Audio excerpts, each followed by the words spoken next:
Hi, so little different this video. So what happened? First of all, welcome back to Xenosaga. This is an episode 9.5. First and foremost, I'm doing post-commentary today, as you may have noticed. This is the first time I've ever done post-commentary on a video, I think. And the reason for it is, normally I output to OBS, two separate channels. One of those goes to Twitch and gets saved on the VOD, and one of them is the one that you hear live, and the VOD one, for whatever reason, decided to turn the mic off. So I have no backup on this occasion, and I lost all the mic audio for the entire stream. So here I am doing a post-commentary. I've sped the video up because this is mostly side quests anyway today. We'll slow it down when we get to story and stuff and certain points, but yeah, I mean, that's kind of what it is. So I'm just going to kind of talk through what I was doing. So we started off, so between streams before this, I'd gone off and done a bunch of extra stuff and picked up like all the remaining segment addresses I could get, and you know, I found some swimsuits, ultimate weapons, and all that gubbins, right? So, and I found a bunch of XP and gold and gold. And I was using it to just get as geared up as possible. And the kind of idea was, I was like, you know what? I feel like I'm not going to do all the extra stuff in my playthroughs. But then when I looked at it, I was like, not that far off doing it anyway. So what I thought I'd do instead of finishing the game on this occasion was, why don't we just try and do the ultra bosses and some other stuff, right? So that's basically how it was. So here at the start, I was just going through all the stuff I'd gotten. I'd gotten a bunch of people's ultimate abilities, I'd gotten all the swimsuits and some really great gear, and I managed to buy Cosmos' stuff, which has the OG suit from Xenosaga 1, which is really cool, the D unit. Big fan of that. So, yeah, and all these master skills are really cool, by the way. There's some, Momo has one that you'll see in action later where it's called Blood Dance, and it just like doubles her attack and ether power, which is just utterly ridiculous. I was considering getting Medica Rest for the drip because I really don't need it. But it's like 1,000 points, and I could spend those other ways. So I was just going through my skill trees, basically getting as many stat upgrades on the cheap as I could. And then for some characters, I just started pushing ahead on the second tree, which I need to do again, because by the end of this, we ended up with like a ton more skill points. Wouldn't you know it? So yeah, this basically is just the setup phase, and then next we're gonna go and take on the first of the super bosses. So I'm gonna go ahead and skip to that right now. So we go back to the cat station. We were rocking the new Cosmos D unit. It's pretty cool. I really enjoyed watching this back in fast motion with the alarm blaring up constantly. It's so annoying. So yeah, we just gotta kind of fight our way here, but there's two super bosses in the game, and there's this one and there's another one, and in order to finish the segment address quest, you need to beat both of these bosses. Or yeah, you do. You need to beat both of them, and beating the second one is a lot easier if you beat the first one. So we figured, you know what, between streams, or in the morning before the stream, I was trying it out, and I was like, this boss is taking ages, and I learned a couple of his attacks that kind of suck, and since then I'd been able to level up and grind and do some other stuff, and so we were ready for it this time. By the way, as aforementioned, this is now the swimsuit episode. I figured that towards the end of the game we might as well just get them on, but it's not just for the goofs, you know. There's actually a very good reason for the swimsuits, and they add a bunch of luck, which you'll see in action later on. I'll get back to that in a sec. Okay, so this is Omega Universitas. This guy, you need a key to get in here, and then you fight him. And as you can see, he doesn't have a ton of HP. We're basically just keeping our anima stacks at 3, we're not using them. Because he's about to get a lot worse. He does like a cool ass transformation sequence, and now we have to fight Omega Id. Omega Id is a rough customer. He has, I'm saying he, but it has this kind of mechanic where you might notice the resistances and the weaknesses are changing like every round, and sometimes between attacks, which is really quite irritating, because what I'm trying to do here is line my animas up so that I can use them against his weakness. And we're actually doing some damage here. His health bar is going down, but this thing has 1,000,000 HP. It has 999,999 HP as far as I know, and it is the toughest, like longest thing to fight that I've had to do so far, and I think in the entire game. Now he's not that bad. It's got a bunch of standard attacks that can do a lot of damage if you're not wary. We've got enough HP to tank most of them. Destruction Wave will just straight hit our party for half their damage, which is nothing new really. But he has this other thing later that really sucks. Dark Fist is not great, but again we can tank the damage now because we upgraded. He does this thing later on where he goes into like, what is it? It's one of those where he broadcasts the attack like, oh, he's getting ready for a big attack, and then if you don't do anything about that, he's just gonna wipe out one of your mechs, one of your ESs. They're done for. So you may notice the HP bar hasn't moved at all since the start where we were able to get the anima gauge off. Yeah, this fight is really long, so I'm gonna speed it up some more.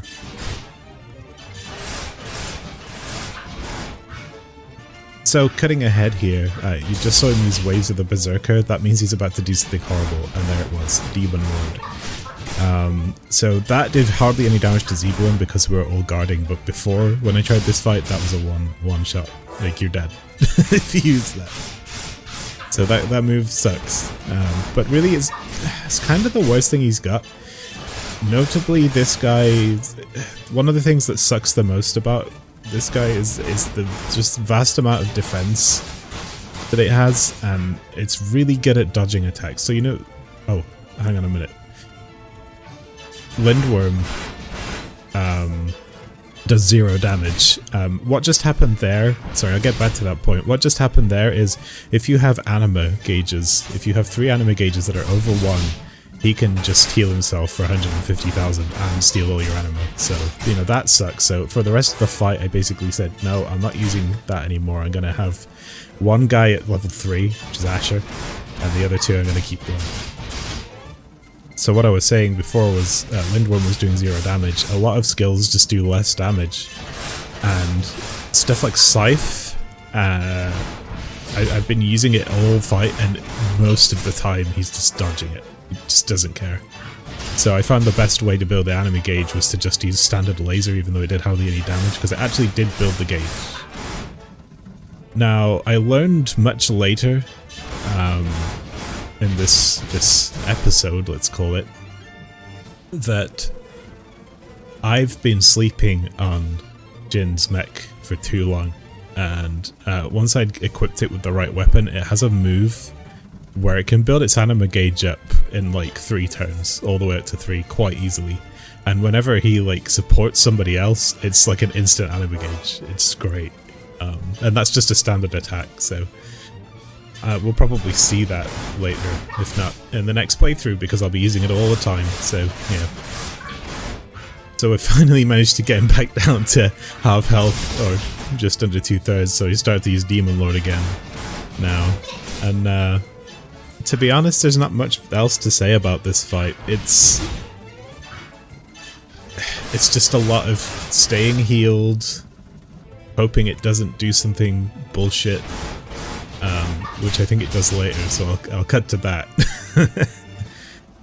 And yeah, let's go see those the fun moments.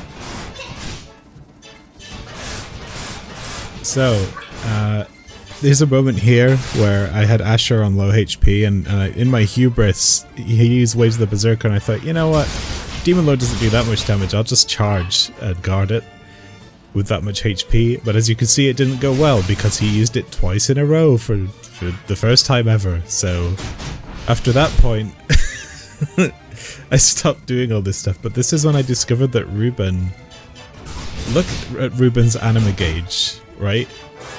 It's one attack got him like 1.5 gauges, another attack got him up to 2, a third attack's gonna get him up to 3.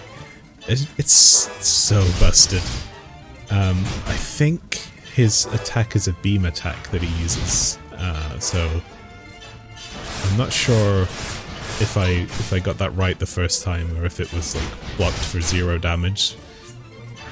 But that, we're using Ruben a lot now because of this fight. It taught us the ways. I'm gonna cut ahead towards the end. There's really... Oh, wait, no. I was about to say there's one more bit, and there it was. So he used a wave, which normally takes half your health off. It critted Dinah, and just one-shot it immediately. Just horrific. So I was pretty scared at that point, I want to say. I don't think there's that much of this fight left. I might just let it run out. So yeah, we're doing a lot of crits. We're doing Ruben again doing the work, just doing so much damage. Zebulon at this point became a healer. That's fine. We really didn't want to build the anima gauge up anyway in case it stole the health again, so I was just focused on getting Ruben's his anime gauge to 3 with full moon. And getting those sweet combos off. I'm gonna let the rest of this fight run out, and I'll rejoin you later.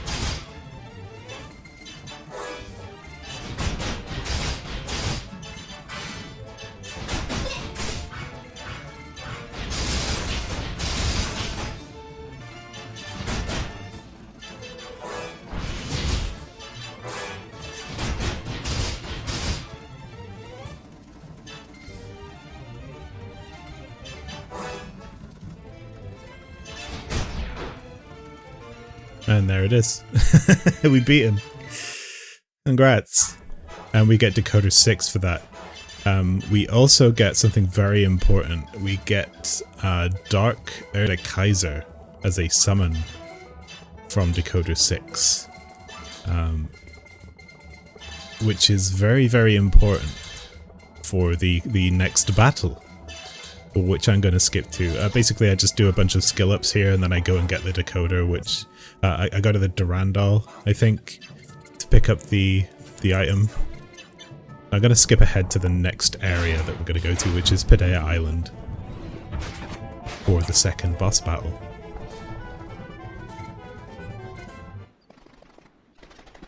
So here we are. We've decided to go as Xian for this, with the Xian swimsuit that we also picked up here. Which is funny, that's how we started the game, really. So there's actually a secret door in here I'd already unlocked, and inside this door is a little hut with Coconut Monkey, who's great. And the Coconut Monkey tells us that the Dark Professor sadly has passed away before he was able to complete his work. So I think very early in the game, the Professor gets a postcard from the Dark Professor as like a challenge, and that's what kicks off the Erde Kaiser stuff in this one. I just interacted with a robot that exploded for some reason, but, you know, that's neither here nor there. This third decoder and the update file 2 is down here, and there's a grave with no name on it and a coconut by it. So we're like, okay, the Dark Professor's died and Coconut Monkey's been leaving these little coconuts for his friend. And that's really adorable. The last will and testament of the Dark Professor, which I did a wonderful job voice acting over, but will not repeat. It was something like this. And yeah, I don't want to slow it down and do it all again, but basically you talk to him you talk to Coconut Monkey again, and he says, do you want to fight Erdekaiser Sigma? And yes, okay, let's do it. This is the ultra boss. Now I was like going into this fight like there's no way we're beating this. This thing took 0 damage when I was fighting it. I didn't know what to do. I thought it was going to be way tougher than the other one.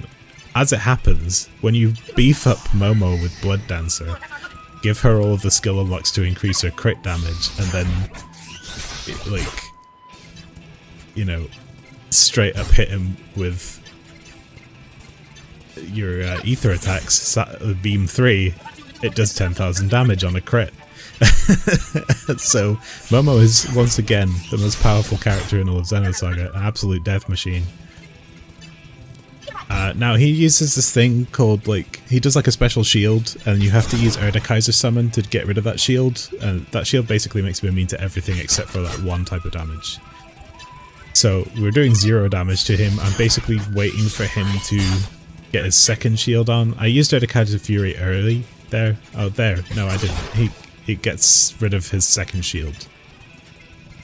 I can't remember. I think I used one early at one point. But anyway, he's got his third shield on now, so he used Dark Erdekaiser, which we just got from that fight. And his shield's now disengaged, and he's already taken a ton of damage. So we use it again, and we're going to basically break him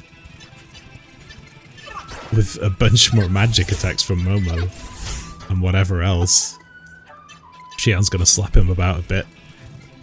Cosmos isn't really doing much, I've noticed. Just more Dark Erdekaisers because Momo can cast it for half because of an item I gave her. We got Cannon 2, we break him, and that's pretty much it. Finish it off with this for fun.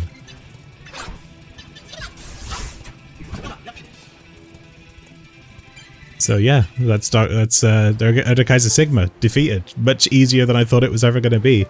And we're treated to an emotional scene with Coconut Monkey, who is actually the Dark Professor's sort of intelligence inside the monkey's body. But he soon comes to realize that, you know, he's realized that he actually has no hate anymore. He loves just watching Xian beat his robots, and he's very satisfied. But with him being stood outside in the salty air, his robot body freezes up, and, you know, he goes to the afterlife where Coconut Monkey is waiting for him, and I thought that was really sweet. So now we have a statue of Coconut Monkey forever, and we get Decoder 3, which allows us to open the final door and unlock the Erdekaiser Sigma summon, the boss we just fought, which is a summon so powerful that I think it can two-shot the last boss of the game. And I tried it out after the stream, and it is ridiculous how much damage that thing does to standard enemies. So yeah. Now I'm trying to remember what comes next, so I'm going to skip ahead, and I've got a strong suspicion it's just going to be Hackox. There's a point where we play a lot of Hackox. Let me just figure this one out. I'll be right back. So one thing I forget to mention is that for finishing all of the segment addresses, we get the Cosmos swimsuit. So now the only ones we're missing are is Ziggy's, right? And so when I said I was going to play a bunch of Hackox, this is why. Originally I wasn't going to do it, but then I learned that, you know, just finish the advanced levels and you'll get Ziggy's swimsuit, and then everyone will have a swimsuit, and it'll be really cool. Everyone except Alan, who does have a swimsuit, but you can't unlock it until you finish the game and go to New Game Plus. So we're looking here at the Hackox menu. We're like, okay, we need to do the 3 advanced according to my guide. That later turned out to be incorrect. I think I started with 10. I always start with the level 10, and I was trying to sort of get used to playing this game. Yeah, spoiler warning, it's actually the 4th world that we have to do, and we ended up playing all of this world, and then all of the 2nd world, thinking, oh, okay, we have to play up to that, and then I looked in the menu, realised that I had been given items for winning it, but not Ziggy's swimsuit, and when I looked it up, the guide I was using was wrong, and it wasn't the advanced level, it was the 4th stage, so we ended up playing all those as well. So the rest of the stream, well, most of the rest of the stream was just Hackox for hours. Yeah, I'm not gonna show all of that. I'm gonna cut to sort of the end part, I think, and then we'll get into the little story beat I did at the end and just play that back at standard speed. But what I will say while we're sort of on the subject of hackups is, at first I wasn't sure about this game. Like, it took a while for it to click with me, right? And a part of the problem I was having here is that I didn't realize that holding one of the trigger buttons, or triggers or shoulder buttons, will make them walk faster, but pressing both makes them run. I didn't realize you could make them run. Because I skipped the second tutorial section, which is pretty cool because when we went back to do it, it did half the levels for us. But yeah, it took me so long to figure that out, and once I did, it just made this so much easier. So the idea of hackox is you've got your 4 buttons, X, square, or cross, square, circle, triangle, right? And pressing one of those will activate the cubes, or holding it will activate the cubes, and you have characters that walk and they will turn, I believe they will turn, what is it, was it left unless they can't and then they'll turn right, or is it the other way around? I forget. But that's what happens. So you basically use that to guide them from their starting point, which can be one of 4 colors, to an end point.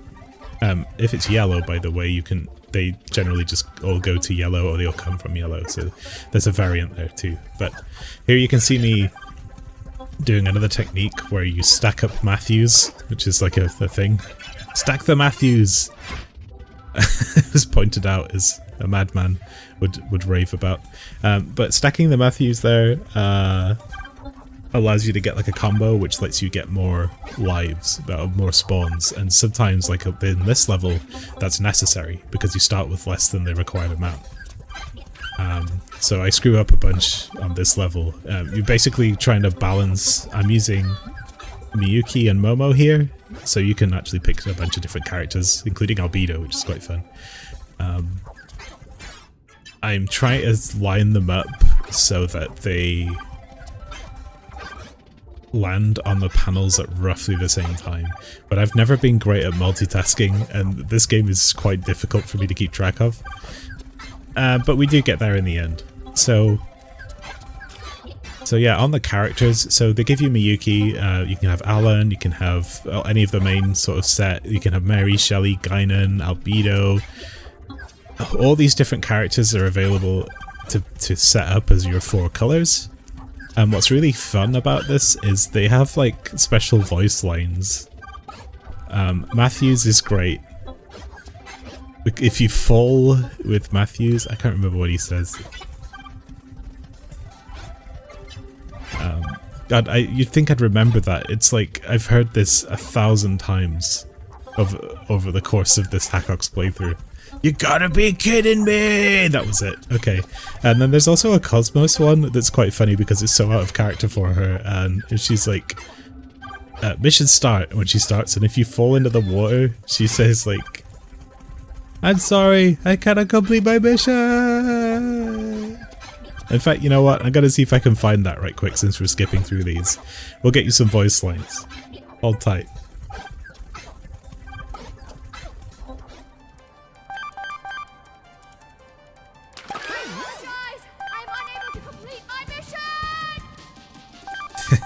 Quite out of character indeed. I enjoy it. There's also this line.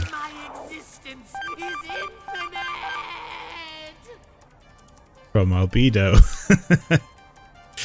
So, yeah, it's kind of an interesting game. And it's one that it really it's like some of the levels are really frustrating, but I'm amazed at how much variety they get out of this very simple concept. And actually, as it's a pretty complete little mini game for something that just exists in this game. And the only things that irk me about it are, well, getting Ziggy's swimsuit is one thing, right? And it's not that difficult. You just have to do like the 4th world. And if we'd known that, we wouldn't have had to do like 30 levels today. We could have just done 10. But to get Junior's ultimate weapon, you have to do the 5th rule as well.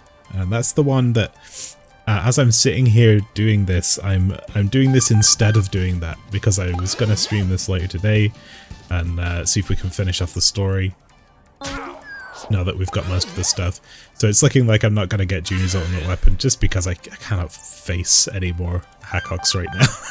It's just too much. But you know, if this had come out as a standalone game on like the PS1, this is the sort of thing that, you know, I think would have done really well. So it's really cool that it gives you these extra voice lines, and it makes fun use of the characters. And I like the option to pick different characters and all that stuff. So I'm gonna show you the next level that I did, because it was like some weird ass bullshit. I'm gonna show it in fast motion, yeah, and then we're gonna just skip ahead through the Hackox, because there's like probably another hour at least of this that I did. Alright, just a moment.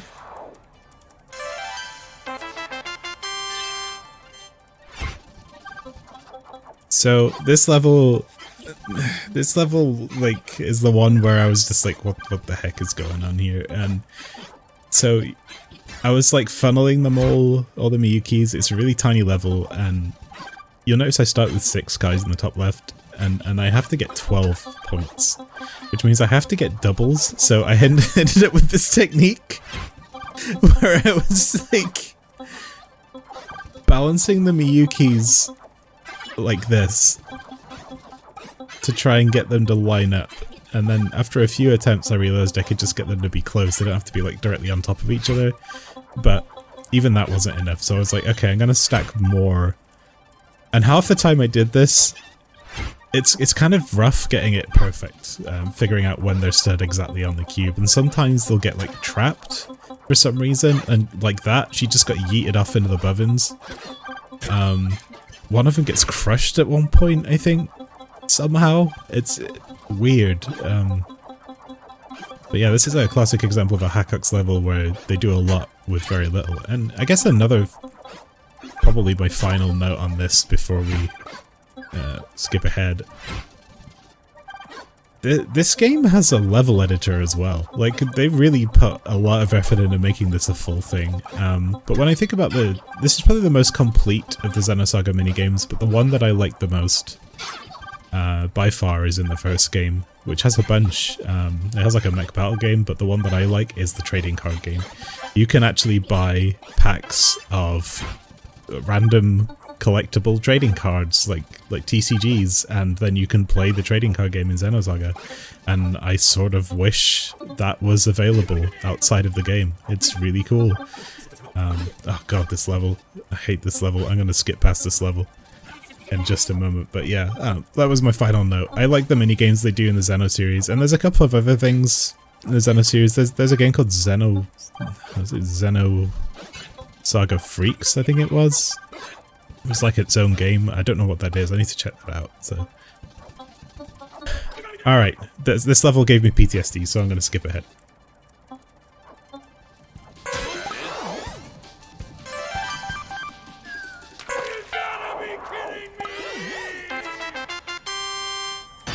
And there we finally acquired Ziggy's swimsuit after several hours of this minigame, this infernal minigame, which I sort of really like, but also I don't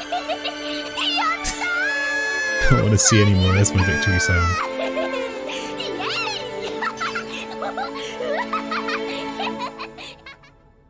So that victory sound, I got a lore tidbit for you. That victory sound is...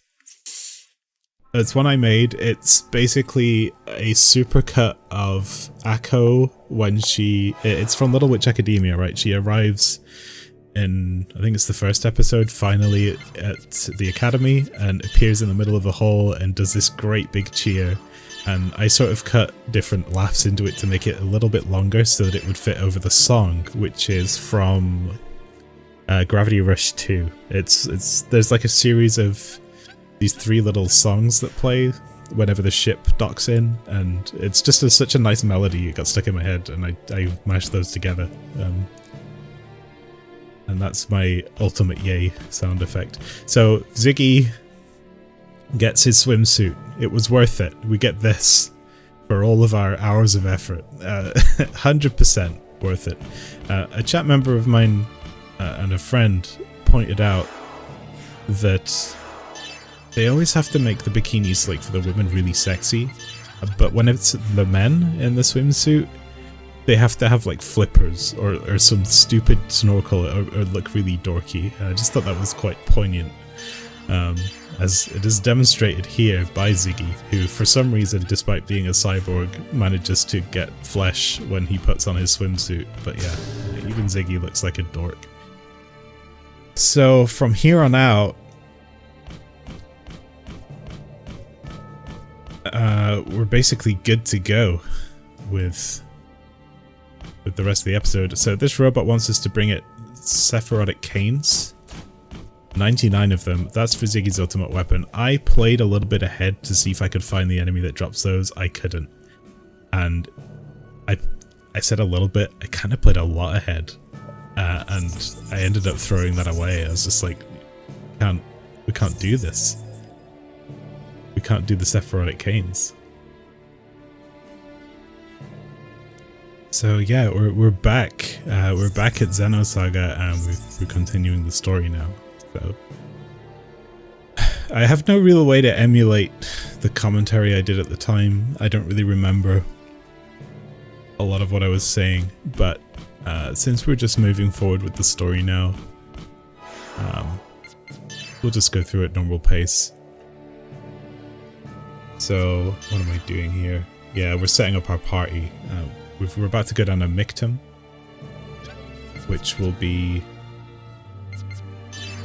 it's like kind of a path towards the final part of the game. Our original intention with this stream was to finish the game, but then we got caught up doing side quests.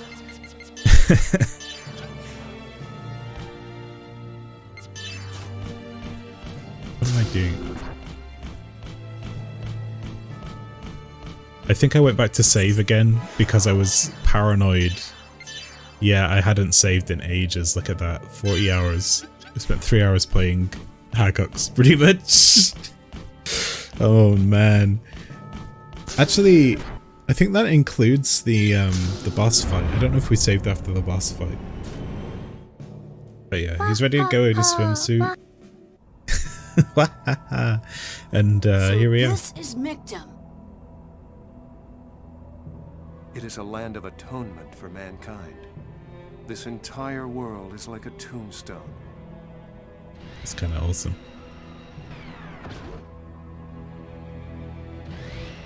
What is it, old man? Getting scared?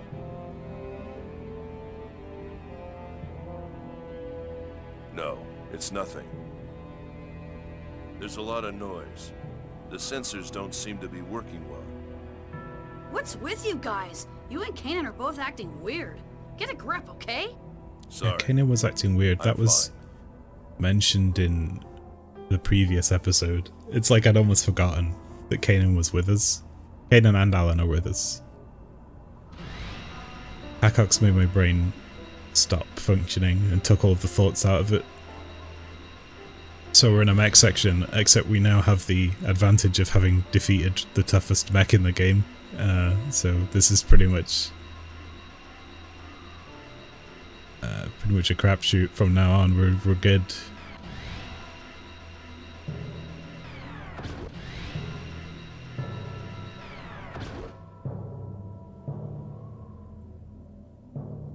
Right. Is this the point? No, there's a point where typically of myself, I had an Amazon delivery show up like in the middle of my stream. And I can't remember when that was. Actually, I think it's in a fight that's coming up. If I spot it, I'll cut it out. Because it'll just be me sat there doing nothing, staring into your soul.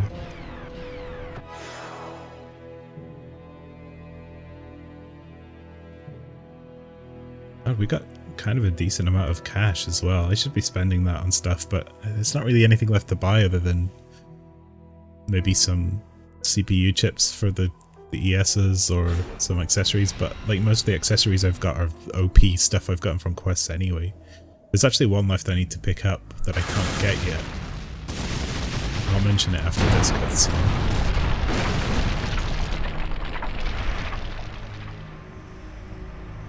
Now, you can't go barging into other people's homes. Richard! Voice, you bastards are still alive? Of course. Our role is to deliver punishment to you heretics. So, you still haven't gotten tired of getting your butts kicked, huh? My, you certainly talk big for trespassers. Be grateful that the punishment of your heresy will take place here in the Ormus Holy Land. It's above and beyond the honor that should be bestowed on someone like you. Are you so moved that you're trembling? Enough of the speeches already, let's fight! Oh, don't worry. We will. For your sentence is death.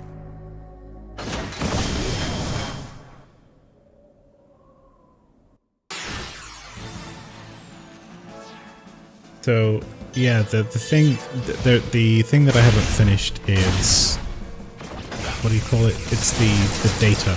You collect data to fill up your database, which is really cool if you're really into the lore of the game. There's a very significant database in this one. But there's some pieces I can't get until after this area, and once I do get them, we can duck out and hand in our completed database, and we will have another accessory that's really, really powerful. Attacking! So this is a standard mech battle. At this point, because we're so powerful, we just basically we stack up Ruben using Zebulons and Dina as backup. What I should be doing is getting Asher out, because Asher and Ruben together are going to be like ridiculous, utterly ridiculous in terms of stacking anima. But yeah, ES God. This is Lotus Blades. Bam, bam, bam. There's a nice easy 70,000 damage. Is that Gad? I've been reading it as God. Spike actually hitting where it missed entirely in the Omega Id fight. Just I don't think I think I hit like 3 of those. Yeah, pretty standard affair this fight. Attacking! Love the way Ruben loves doing assists, and whenever it does an assist, it does like 16,000 damage. It's utterly ridiculous.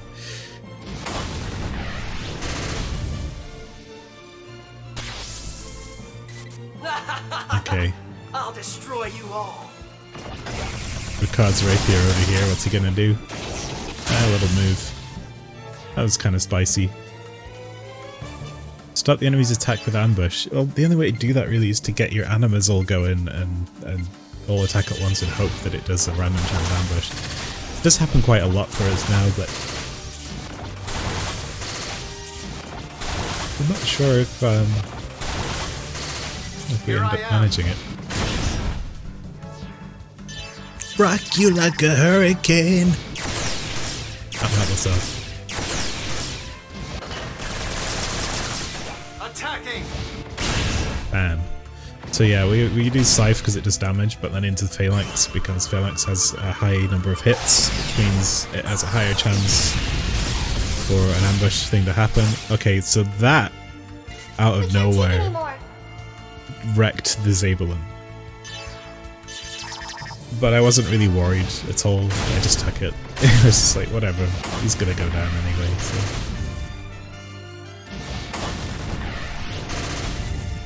Enemy unit. Got it. Yeah, so the number of hits that your attacks do basically denotes the chance of a teammate coming in and doing an attack. Which is why the machine gun for Asher is so OP, because you can get it really early on. Well, early on, you get it in Abel's arc. It can't be. How can I lose? It's you can stack impossible! nearly a full anime gauge with 3 attacks, and then it's almost guaranteed to get somebody to help out, which will also do another anime gauge. And subsequently, Asher then helps somebody else, like how Ruben helps other people. Pay attention to the attacking character's anime gauge when Ruben jumps in now. Bam, look at that. That went from being like a quarter to basically the full gauge. Really, really good stuff.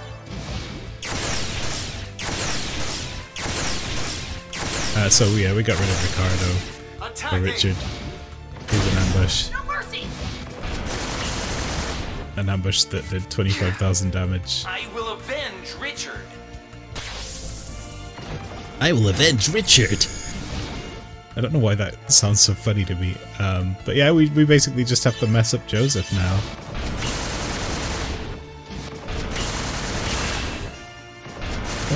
Joseph,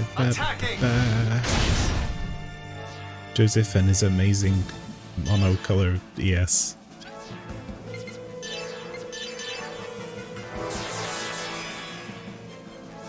Safety heal, because you never know when they're going to pull some shit out. At this point, I've seen enough mech battles to know that even if you're powerful, the mech battles are cool in this game. I like how fluid and fast they are. I like that you can basically bounce through trash mobs by using anima 2, and you can use traps to keep your anima gauge up. But when you get to the boss fights later on, it feels like pretty much all of them have an attack that can wipe you down to half health, and sometimes they have one that's going to crit and wipe you out in one shot. And that's just the luck of the draw, no matter how strong your mech is. But that's okay, because generally they don't happen that often. And look at how much damage we're putting out. It's not really problematic.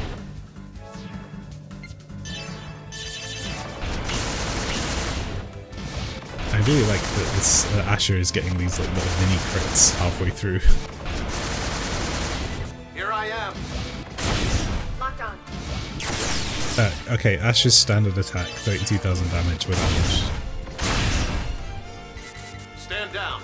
There's no need to throw away your life here. I see now why Chief Inquisitor Margulis respected you so much. But that soft-heartedness will cost you your life, Jin Uzuki. Big talk. Big talk. Take this! 4,000 damage. Okay. Sure, whatever you say, dude.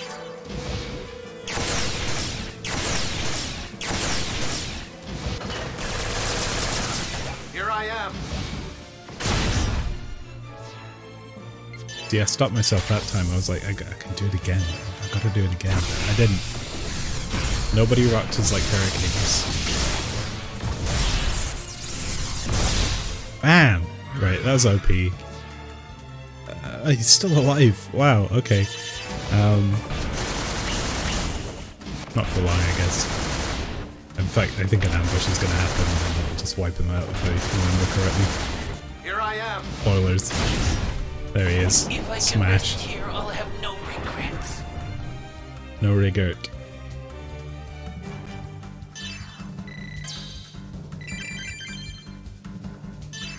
We're getting some decent XP from this, and everyone's got like 1,000 skill points again I need to spend.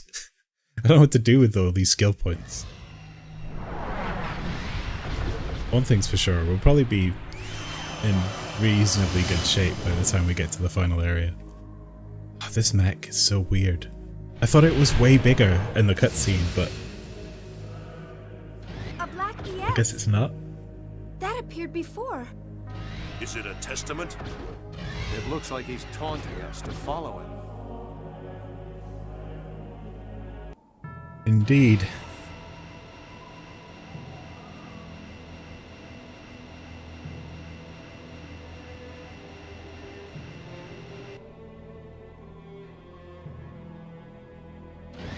Really like the music here. I mean, I do for all of the games. I say this all the time. I'm a big fan of Yuki Kajiura. It's a really good tune. You can go at that ramp. I missed that. I'm gonna go back and do that today. It's been Remind heavily me. damaged, but I don't think it was caused by combat. It doesn't seem to be caused by an atmospheric reactor accident or anything like that. It looks more like a natural disaster. That symbol. What is it, old man? I've been here before. It was in the distant past when I was still human. I guess like Galaxy Force Police Department, Galaxy Federation or What? something. Not sure. It was here that I faced off. Pause there for comment, Voyager. but Back when this place was still called Abraxas. all of this That stuff testament was on is this planet too? actually Yes. covered in the mobile game. Voyager was born here, and it was here that he transformed and ceased to be human. There's a mobile game that was for like flip phones, and it's got like full RPG mechanics still, you know, but there's no way to play it. There is a playthrough on YouTube that some guy recorded, which is great, but he had to record it by like literally playing it in front of a video camera. And it covers the story of basically Xenosaga in the past and Voyager, and I think it culminates in Voyager's transformation into a testament. Something like that. There's some cool little signage here. Like, I'm an environment artist, world building's what I do. So I like these things when we get little signs that kind of talk about, oh, bioengineering and, you know, cybernetics, because it's like, Xenosaga was alive at the time when that stuff was in its infancy, and they were saying, okay, we're going to start preserving people and reviving them as cyborgs for combat, which happens. I don't know what the timeline is between. I think he takes his own life, and then he is revived as a cyborg because the government basically owns him for that reason. Something like that. We're going back to the first game here, and it's been a while. But the first game has this whole thing between him and Momo. Like, he's like, I just want to die. You have to promise to like shut me down if I do this mission for you, which is to retrieve. I think it was to retrieve Momo to do some other thing. But through Momo, he sort of realizes there's other stuff worth living for. You know, it's like a lone wolf and cub scenario, and he decides to actually extend his lifespan, which was coming to an end. They have like a time limit on the cybernetics, I guess, because, you know, things degrade. And I kind of wish that they revisited that a little bit more, because what happened is, like, that was done in the first game, and then the second game was, I feel like not a lot happens in the second game. Like, if you cut out the extremely slow and arduous combat beats, you could probably snip that game down to a couple hours of story. It's really not a lot, but they kind of do away with most of that and start going into the junior albedo stuff a lot more. And then the third game, this one has been great. This one's been a lot about Shion and her past, and it's gone into the junior albedo Negredo stuff. But they kinda, for the second game onwards, or sort of midway through almost, they just kind of sweep Momo and Ziggy's story away, and I think it's addressed in the second one somewhat, but yeah, there's not really been any of that in the third game. They're just here.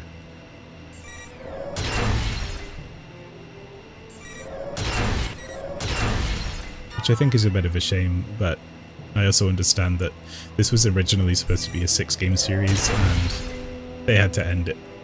For budgetary reasons, I guess they had to end the series here, so we're gonna wrap up all these storylines, you know, where we can. And it's a pretty complex storyline, you know, there's a lot of world building in this series.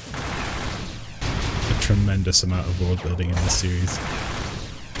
Classic me, tried to turn around, get back attacks, should never do that. Just attack them head on. So I'm pretty excited for the delivery of the art book for the first game that I managed to acquire. Something that should have been in my collection for most of my life, but I guess I just never thought to do it. That's going to be fun to read. I am a big fan of the world building, and I would love them to remaster these. You know, there was a thing about it back in 2019. They were saying I think they were trying to get it off the ground, but then they decided they wouldn't do it. And it would be, I would live to see the first game remastered. Absolutely live to. I wonder what they'd do, like, though. Like, I think we've spoken about this before at some point during the vlog, but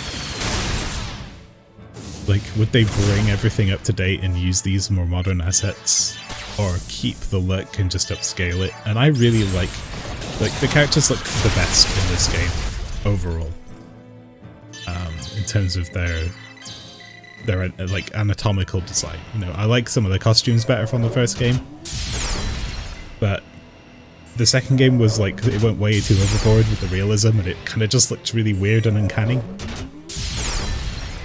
The third game nailed it. One thing I wouldn't want them to do though is replace the models from like the first game with these upscale ones. Like, sure, if they were to do this as a collection or as like something like that, maybe they'd want to do that, but I would honestly just prefer it to be upscaled, because it's a cracking game, and I really like the goofy designs of the characters. Like, they're like super deformed in a lot of ways. So I think this is where we finish. Yeah, okay, so that's been my first ever attempt at post-commentary. I know it wasn't super great, but I'm doing this in the morning before another stream just because I goofed up. I lost the recording. Sorry, my bad. I'll try not to make that happen again, but if the post-commentary has been fine, let me know. I don't think I will do these too often just because it's the extra effort. I try to just get my streams done and then I don't have to think about it anymore. But here we are in this situation, and all in all, it's been fun. We are right at the end of this game now, and there's probably still about 3 or 4 hours worth of content to go, so a full stream, I reckon, worth of boss fights, more or less. And we're going to try and get this done so we can go on and play Elden Ring and not worry about Xenosaga. But man, it's been a real ride, this game series. It's been absolutely amazing to play it again. So I am looking forward to the grand finale, see what happens. Alright, well, I'll catch you folks next time. Thanks for coming along. Have a great day, week, month, or even your year. Peace.